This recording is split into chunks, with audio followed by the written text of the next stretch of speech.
Hi guys, RKC team leader Andrew Reid from Dragon Australia here with RKC2 Shannon Scullen, special Christmas edition of The One Thing. We've got what I've started calling the Daily Dozen. It's a combination of great exercises that senior RKC John Ingham shared with me that he calls Escape Your Stance, special martial arts drills to open the body up, combined with some other great warm-up exercises from Mark Verstegen from Core Performance Athletes Performance. So we're going to start right now with some of the kettlebell specific things. There's 12 of these exercises. The first one's a basic RKC armbar. So Shannon's going to get her arm up out of the way. She's going to roll herself over. As she comes over, she's going to start to try and take her chest to the ground. Now, each of these, she's actually going to use her breath and try to pump around 10 times. Everything's for 10 reps when we're doing this. The second exercise is the crooked armbar. So we go from here, it's exactly the same as the armbar. You lock the leg into place a little bit better. She lowers the hand down. She sees she has to turn the hand to face herself as it comes down. And you'll notice as she continues to relax into this stretch and use her breath, she actually able to get the kettlebell lower and lower and lower, opens her up more and more and more. When she's ready, she presses out of it. The third exercise, and you may need a partner just to help you with this, is what we've started calling the kettlebell bretzel. Dave Whitley showed me this. We're just going to lock this leg to the ground. She's going to allow herself to rotate all the way around. As she rotates around, she's just going to relax into the stretch. And you'll see that once she's got the kettlebell there, she's actually able to lock herself back into place. So that's the first three exercises. Armbar, crooked armbar, kettlebell bretzel, fantastic thoracic rotation, thoracic extension drills to get us to start to stand up straight. Now the next exercise, pump stretch. Now if you've read into the kettlebell, you've seen the break-in program, you know what pump stretch looks like. It's basically downward dog, followed by a cobra stretch. As she's doing, she's envisioning opening up the hip joints. When she comes back, just remove this for safety. She's actually going to try to push her heels into the floor, take her chest to the floor. You'll see a lot of this thoracic extension, trying to open up the chest in all these movements and opening up with the hips. Fifth movement, frog stretch, or as we like to call it, the tactical frog stretch. I haven't seen many frogs with guns, so we'll just call it the frog stretch. Here she's trying to spread the floor apart with her knees, open her knees out as much as possible. We've added a slight variation to this from beyond stretching. When she's in this position, not rocking forward at all, just pushing the hips down, she's going to try to externally rotate each leg. As she does this, well, you'll see when you do it, it's particularly brutal, really increases the stretch on the opposite side.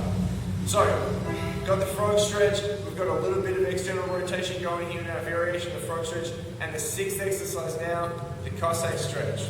So here's the Cossack stretch. You see as she does it, the foot she moves to stays planted completely, the leg stays in the squat position. If you cut the body in half, it's exactly the same as the squat. So we're going to be chest up, arms on the inside of the body. It's just like the goblet squat on one side, trying to pull the hip out of the joint on the opposite side. From here we go straight into a hip flexor stretch. So she's going to get into a kneeling lunge position. Going to make sure she tucks her pelvis under, gets a good strong stretch on the hip flexor. And again, using her breath, she's going to breathe in, push forward. As she breathes out, she'll be able to sag forward a little bit more. And just like everything else, it's 10 reps of this. So it's 10 breaths, 10 sags, then she's going to swap legs. While we happen to be in this great position, we're going to move straight on to the next exercise. Should I just turn slightly a little bit? There we go. So this next exercise is a combination of hamstring and deep hip flexor stretch. She's going to straighten out her front leg, so maybe a slightly deeper lunge than what you're in. She gets a hamstring stretch from here, then she rocks forward, tries to bring the same side arm down to the ground on the inside of the foot. So she's going to rock in and out of the hamstring stretch and the deep hip flexor stretch, and again it's 10 reps. While we're down here in this kneeling position, we're going to continue with some more kneeling drills. She's going to go to a half kneeling windmill. Now this is the same as the windmill position in the Turkish get-up. You can see she's angled exactly the same. The back leg is at 90 degrees across the front leg. She's planted exactly the same as she would be in the get-up. And she's going to reach around her body as far as she can.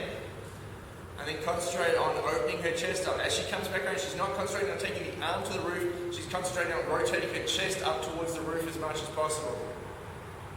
So same thing here, we're going to do 10 of these. It's 10 on each side. I suggest you go straight to the next drill though before you even bother swapping sides. The next drill is an ankle mobility drill. So this is very similar to the FMS ankle mobility drill. She's going to reach her left hand across, in this case, put it on the outside of her foot. So the hand's going to be level with her little toe. This sets the shin in the correct position, make sure the foot's set correctly. The other hand cups around the ankle. And from here, making sure the ankle stays flat on the ground, she's just going to push the knee forward and come back. So she's going to rock in and out of this position. These mobility drills are fantastic for opening up the ankles. If you feel any restriction at the front of your ankle, well, that's probably a problem, don't you think? Because you're trying to mobilize the back of the ankle at this point. So we're going to do 10 reps here. So this is now, we're up to exercise 11. We've done the arm bar, the crooked arm bar, the kettlebell pretzel, pump stretch, the frog, Cossack, hip flexor, and our kneeling hamstring and deep hip flexor stretch. And these exercises from the kneeling windmill position, the chest opener, and the ankle mobility. And the 11th exercise is straight out of, you know what, you just have to pause for a second.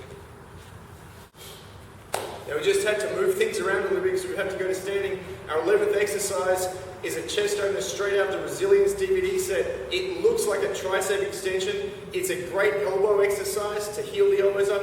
It's an excellent thoracic extension exercise. So it really opens the chest up, gets you set up well to overhead squat if that's something you want to do, gets you set up well to press as well. So we're going to do 10 repetitions from here. She's concentrating on pushing the chest forward and trying to open up the body.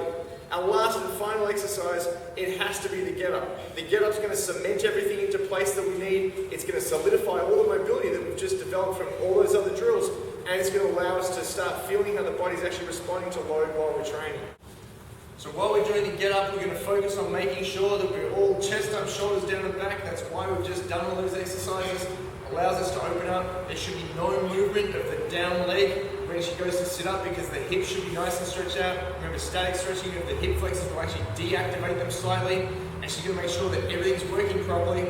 She's able to get to a completely straight line when she stands here and then go back down.